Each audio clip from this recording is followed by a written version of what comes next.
На протяжении 2 дней более 100 стрелков из разных регионов страны соревновались в квалификационных номинациях ночных и дневных стрельбах.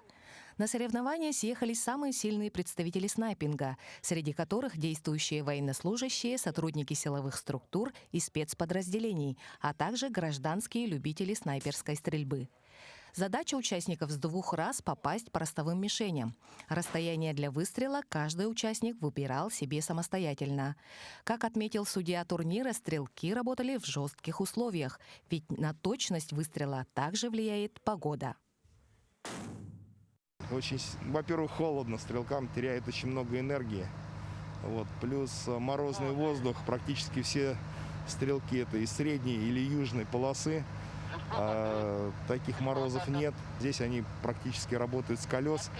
Невозможно настроить. Поэтому есть какие-то ошибки, что-то не получается. Плюс у нас здесь находятся участники боевых действий в зоне СВО. Там сейчас уже плюс 15 на Донбассе. Такой зимы, мне кажется, они никогда и не видели, и не думали, что она такая и есть.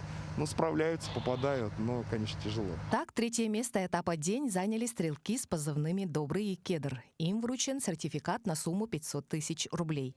2-е место в турнире заняли снайпер Дмитрий Радченко и корректировщик Сергей Кириченко. Они стали обладателями вездехода «Сокол». И победителями первого всероссийского турнира стали братья родом из Чурапчинского улуса, стрелок Сергей Яковлев и корректировщик Василий Яковлев.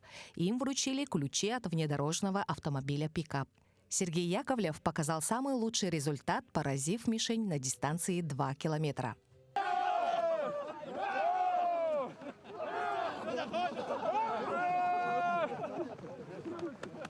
Начал я потихонечку, с маленькой дистанции, лишь бы продержаться до 3-го круга, и чтобы там конкретно газануть.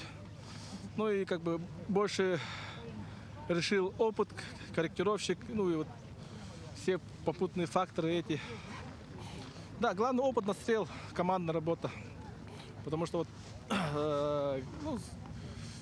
тут стрелок, можно сказать, 30% решает. Остальное корректировщик, оборудование, и опыт. Я не ожидал, что смогу победить. Очень сильные конкуренты вообще. Я их давно знаю, давно видел. Все они мои учителя, преподаватели, получается. Я на них равнялся, на них пытался их превзойти. На сегодня получилось. Да. Главный судья турнира и инициатор постройки нового полигона, полномочный представитель президента России в Дальневосточном федеральном округе Юрий Трутнев подчеркнул, что полигон в Якутии является лучшим в России. Его оснащение позволяет проводить тренировки на дистанциях до 4 километров как днем, так и ночью, без перерывов. Полигон в Дальневосточном округе первый в России, позволяющий проводить такие соревнования. Нужно напомнить людям о том, что надо уметь держать в руках оружие, что надо им пользоваться, что надо быть готовым защищать свою родину.